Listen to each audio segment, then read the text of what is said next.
Get 1% better every day. The secret they don't teach you isn't just a motivational phrase. It's a way of life that quietly separates those who grow from those who stay stuck.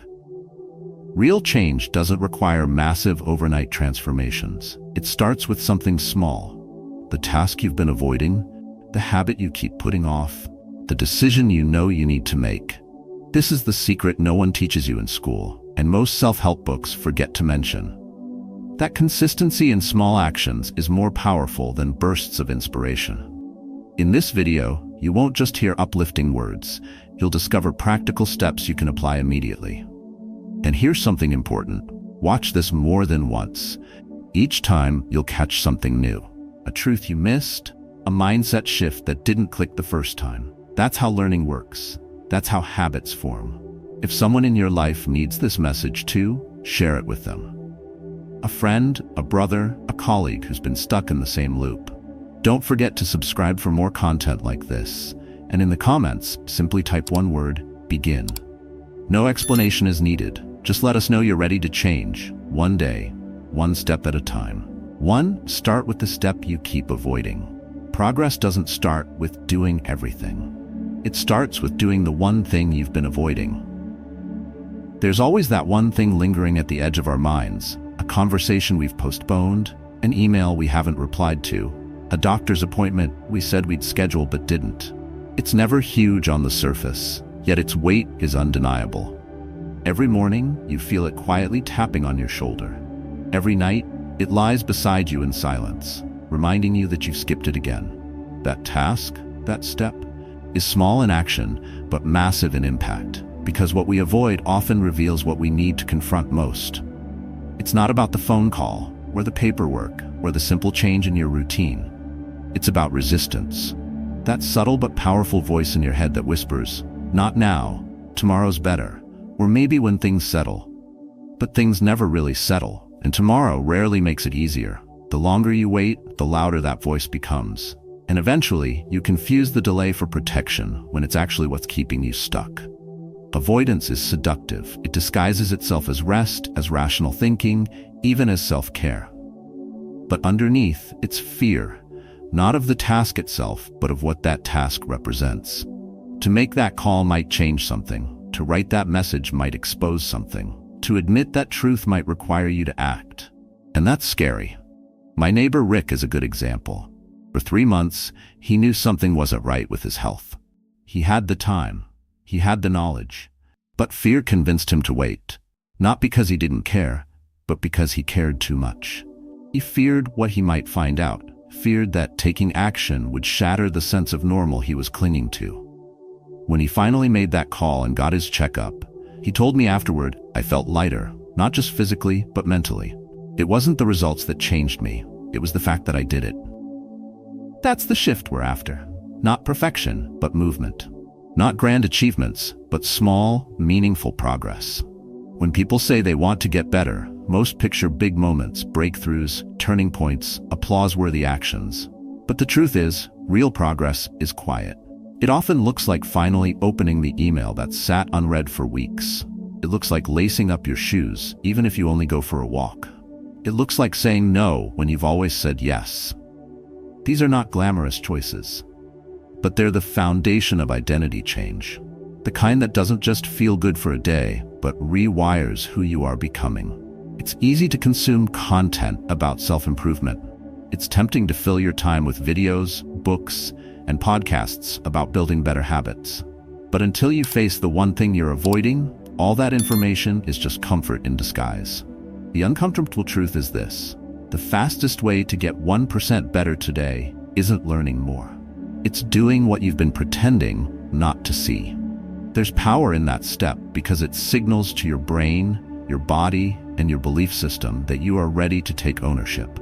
And once you do that once, it becomes easier the next time. Not because the step shrinks, but because you grow. You build confidence not through thinking, but through action. You build clarity not through waiting, but through movement. So ask yourself, and really ask, what's that one thing you've been avoiding? Say it out loud. Write it down. And if you can name it, you can face it.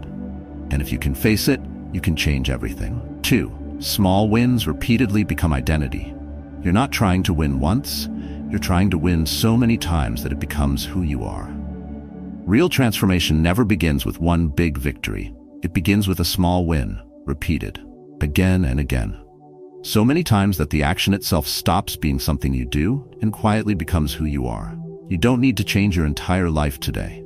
In fact, trying to do that is often the very thing that causes people to burn out, give up, and fall back into old patterns. The truth is, change that sticks is slow, quiet, often invisible in the moment. Think about brushing your teeth. No one remembers each time they did it, but doing it consistently is what defines you as someone who's clean. You never need motivation to brush. Why? Because it's part of your identity now. Automatic, not optional. That's what small wins can do when you stack them daily. A friend of mine, Josh, a busy father of two, used to feel overwhelmed about reading. He wanted to be more informed, more present, less glued to his phone. But instead of aiming to finish a book a week, he gave himself just 5 minutes each night. 5 minutes before bed. Just enough to open the book, read a few pages, and close it. At first, it felt trivial, but something shifted. A few weeks in, his daughter asked him, "What are you reading tonight, Dad?" Not "are you reading," but what? In her eyes, reading had become something her father did. Not for a goal, not for praise, but because that's who he was. That's what identity change looks like. Small wins seem too basic, too easy, but their power lies in their repetition. When you choose a better action, even for 5 minutes, and you do that every day, you send a clear message to your brain. This is who I am now. And that's where everything shifts. Because identity is stronger than willpower. Anyone can push through once. But when your actions reflect your identity, they stop requiring effort. You no longer ask yourself every morning whether you'll do it. You just do. You've removed the friction, you've simplified the path, and now the habit flows almost without thinking. That's how powerful a small win becomes. Not on the first day, but on the 30th. Not because of intensity, but because of consistency. Imagine a mountain. Most people think they have to leap to the top, but no one gets there in a single move. What actually builds progress is simple, pushing one stone forward at a time. Those stones are small wins, and as you move them day by day, you're not just making a path, you're becoming someone who moves forward. That becomes your rhythm, and over time, you don't even notice how far you've climbed until you stop and look back. That's why we say it's not about winning once, it's about winning often, in small, quiet ways that build belief. You don't need applause, you need a pattern, one that reinforces your values and direction. And eventually, those repeated actions become automatic. They become your proof, your quiet, personal evidence that you're changing, not with a bang, but with a steady, deliberate commitment to keep showing up. That's how identity is shaped. And once it is, everything else becomes easier. Not because life gets easier, but because you've already decided who you are. 3. Don't wait for motivation. Move first. Movement creates motivation, not the other way around. Some mornings you wake up ready to go. You feel sharp, clear-headed, and energized. On those days, productivity feels natural. But then come the other mornings, the ones where the weight of the blanket feels just right, the alarm feels too early, and your goals feel far away. On those days, motivation is nowhere to be found. This is where most people make the mistake of waiting to feel inspired, waiting for the right mood. But here's the truth. If you only act when you feel like it, your life will always be controlled by your emotions. And emotions are unpredictable, like waves, sometimes calm, sometimes crashing, never stable. Action, on the other hand, is the paddle. It's the tool that lets you navigate those waves. And unlike motivation, action is fully in your control. You can choose to move, even if it's a small step, even if it's just getting out of bed, putting on your shoes, or writing one sentence. That movement, however small, is what triggers clarity. That clarity leads to energy. And that energy, that's where motivation actually begins. I remember one Sunday morning stepping outside while the neighborhood was still wrapped in fog. That's when I saw Frank, my 70-year-old neighbor, quietly washing his car. It was 6 a.m. No music, no coffee in hand, just methodical movement. I asked, half jokingly, "Who motivates you to do this every week?" He smiled and said, "No one. I wash the car every Sunday, rain or shine, whether I feel like it or not." He didn't say it with pride, just calm certainty. That was his rhythm, his discipline, and that is the difference. Frank doesn't rely on how he feels to do what needs to be done. He acts first, and feeling catches up later. That is a lesson we all need to internalize. Because the hard truth is, motivation is a byproduct, lettered, not a prerequisite. It shows up when we show up. It grows stronger the more we act, and weaker the longer we wait. When you decide to move before you feel ready, you change the dynamic. You are no longer waiting on the emotional weather forecast. You are choosing to create it. This doesn't mean you push yourself to the edge or force yourself through exhaustion. It means you respect the power of the first step. That first step might be small, quiet, even clumsy. But it breaks the inertia. It signals to your brain, we're doing this. And once you begin, momentum begins to build. That's why some of the most productive days begin with no motivation at all. Just movement. The act of starting is what unlocks focus. That focus fuels belief. That belief carries you further than any burst of hype ever could. The people who get better every day are not those who feel driven every morning. They are the ones who act despite the absence of drive, because they know that movement is the secret. Not grand gestures, not perfect plans, just doing the next thing. So the next time you feel like waiting for the mood to shift, for inspiration to strike, remember this: motivation is earned. It doesn't fall from the sky. It follows effort, it follows discipline, it follows action. Whether you feel ready or not, begin anyway. Get dressed, open the notebook, stand up, send the message, step into motion, and let that motion shape your mind. Because once you move, you'll remember who you are and why you started in the first place. 4.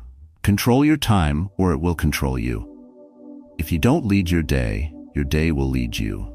It usually starts with something small. You plan to work out in the morning, maybe even set out your clothes the night before. But when the alarm goes off, instead of standing up, you scroll through your phone. One video turns into 5. Then an email notification shows up. Then your child needs your help with their shoes. Before you know it, it's 9 a.m. and the window of opportunity has closed. So you tell yourself, maybe tomorrow.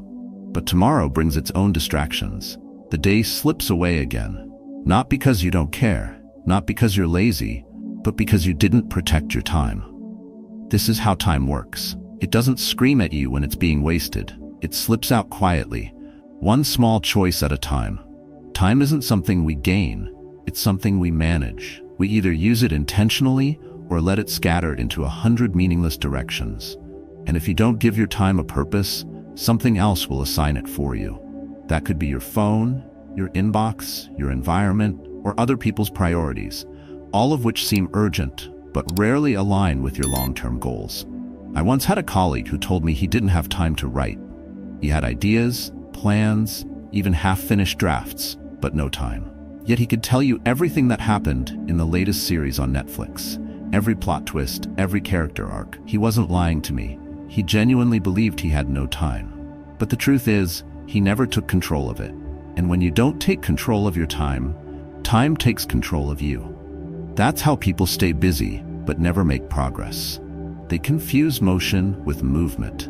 They spend their day reacting instead of deciding. And by the end, they feel exhausted without feeling fulfilled.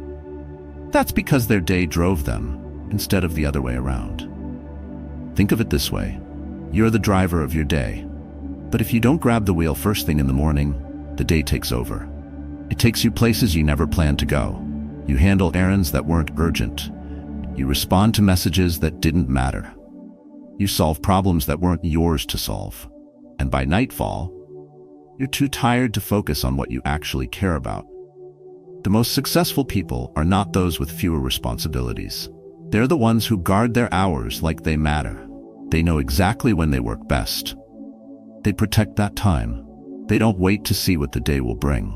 They choose what the day will be. Taking control doesn't mean scheduling every minute. It means being clear on what matters most and making sure those things happen first.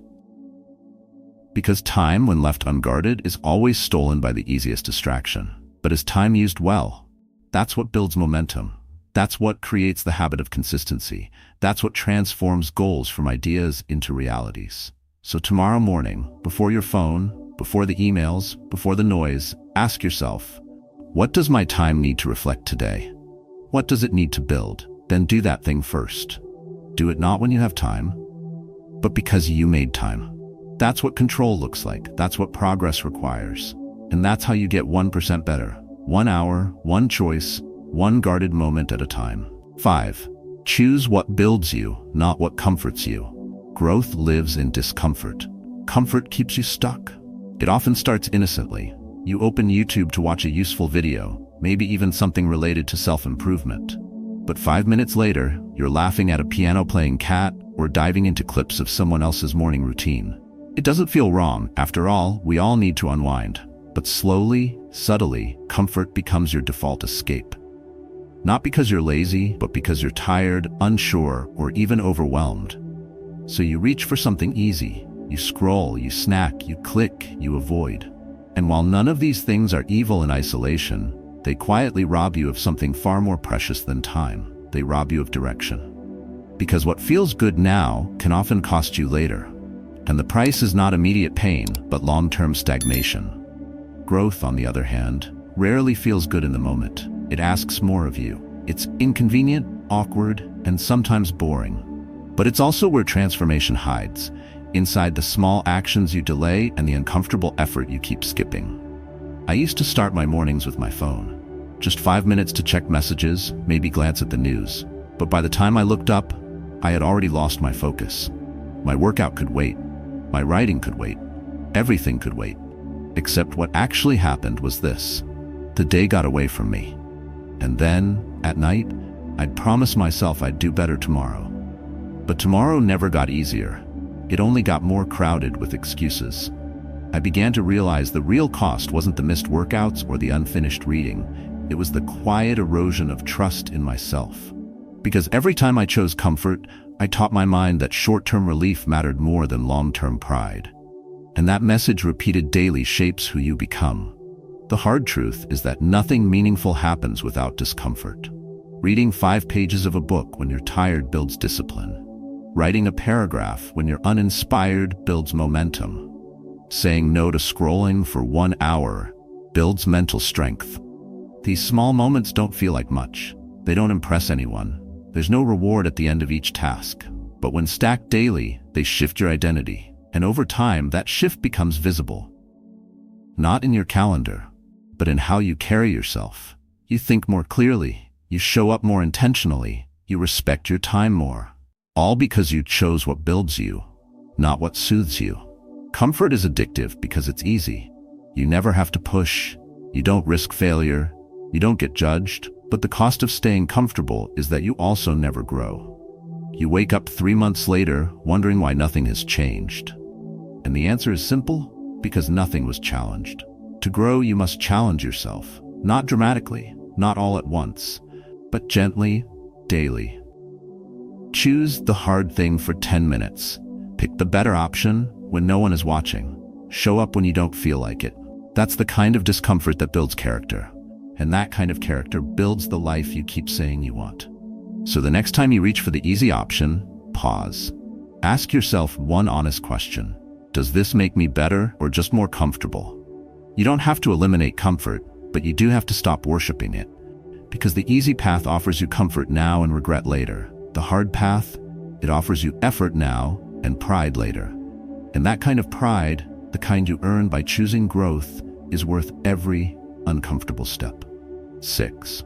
Speak to yourself like someone you believe in. Your inner voice becomes your outer results. The way you speak to yourself when no one is listening shapes everything. Your confidence, your decisions, and ultimately, your results. You can't build a better life while beating yourself up inside your own head. Growth doesn't happen in a hostile environment, and your mind is no exception. A friend of mine, a casual guitar player, once shared that he hadn't touched his instrument in 5 years. It wasn't because he didn't love music or lacked talent. It was because every time he picked up the guitar, a voice inside him whispered, "You're just pretending." That voice became louder than any praise he'd ever received. It wasn't the world stopping him. It was the story he kept telling himself and believing. That story, that inner dialogue, repeats itself quietly, often unnoticed, until it becomes a belief. And once a belief forms, your brain starts to search for evidence that it's true. So when you say things like, "I always mess this up," or "I'll never be disciplined," you're not just expressing a feeling, you're writing a mental script. Your brain stores it, accepts it, and then filters your experience through that lens.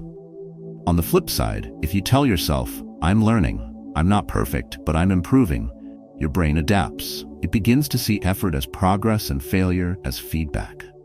This isn't about blind optimism. It's about accurate self-respect, the kind that gives you permission to evolve instead of staying trapped by fear and self-judgment. The inner critic has a voice that often sounds like your own. That's what makes it dangerous. You trust it without question. You think it's being honest when really it's just being cruel. That's why most people stay stuck. Not because of a lack of skill, but because they've convinced themselves they don't deserve to improve. But here's the truth. You don't need to be perfect to speak kindly to yourself. You need to be intentional. You need to choose the words that guide you forward, not pull you back. Because every time you talk to yourself, you're reinforcing either courage or self-doubt. You're either becoming your own coach or your own bully. Think about it like this. Would you say the things you tell yourself to your best friend? Would you tell them they're hopeless? That they'll never change? That their efforts don't count unless they're flawless? If not, then why speak that way to yourself? You're the one who hears your voice the most. Every morning when you wake up, every time you fail, every time you look in the mirror, that voice has the power to uplift or undo you, and you choose which direction it takes. When you speak like someone you believe in, everything shifts. You don't ignore your flaws. You simply stop letting them define your identity. You don't deny your mistakes. You learn from them without destroying your worth. That change in tone gives you room to act. It builds resilience. It creates the kind of mental environment where motivation grows and discipline feels possible. Your self-talk is the soil where your habits take root. Water it with doubt, and you'll hesitate. Nurture it with belief, and you'll build momentum. Over time, that momentum leads to confidence. Not from talking big, but from talking with care. Because self-respect isn't loud, it's consistent. So next time you catch yourself spiraling in criticism, pause. Ask yourself one simple question. Is what I'm saying helping me move forward? If not, change the script. Speak truth, not judgment. Speak growth, not perfection. Speak with the tone of someone who believes change is possible, because that belief, repeated daily, is how you become 1% better every single day. 7. Keep going, even when you see no results yet. Progress happens quietly before it becomes visible. There are days when you do everything right. You wake up early, skip the scroll, eat well, move your body, and stay disciplined. You go to bed hoping to feel different, to see something new in the mirror or on the scale or in the numbers. But instead, you see the same reflection. And that's when doubt creeps in. That's the moment when most people stop.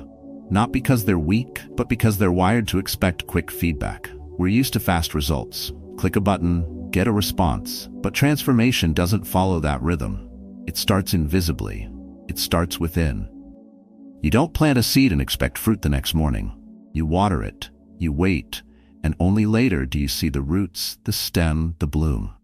Progress works the same way. You can't always see it growing, but that doesn't mean it's not happening. I used to run every morning for weeks without seeing a single change on the outside. My weight stayed the same. My body looked unchanged, but I noticed I was sleeping better. I had more patience. I reacted less and focused more. That's when I realized something important. I wasn't running to look different.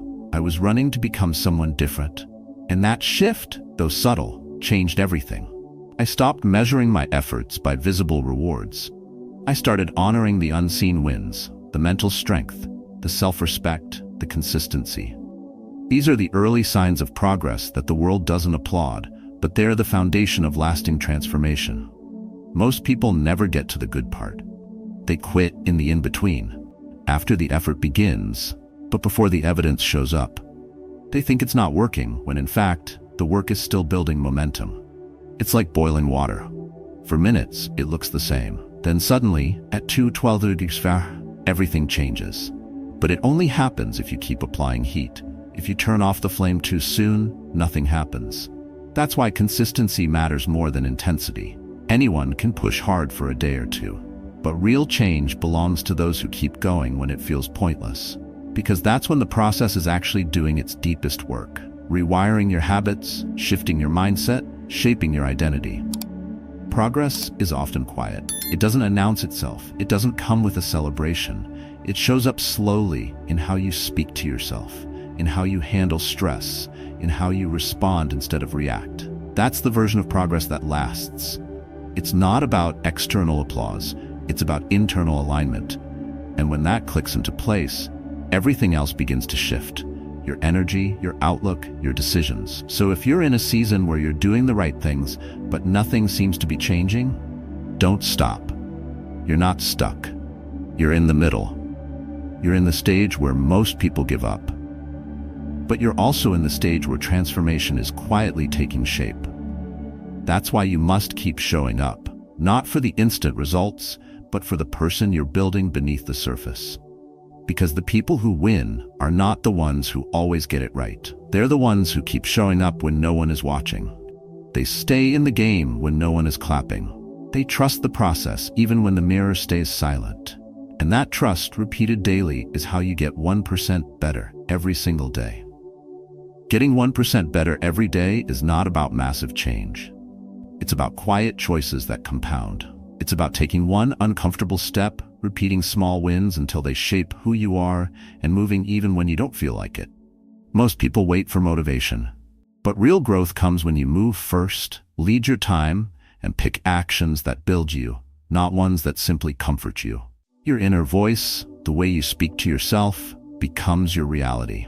And the biggest transformation often begins in silence, long before results show up. That's the secret they don't teach you. But now you know. So today, choose one small action and do it with intention. Whether it's 5 push-ups, 5 pages, or 5 minutes of focused work, start there. Stay with it, trust it, and in time you'll see who you're becoming. We'd love to hear from you. What's your 1% today? What small win are you chasing? And what are you learning along the way? Drop your story in the comments below. Your journey could be the spark for someone else. If this message speaks to you, hit like and subscribe for more content that helps you build better habits, a stronger identity, and long-term growth.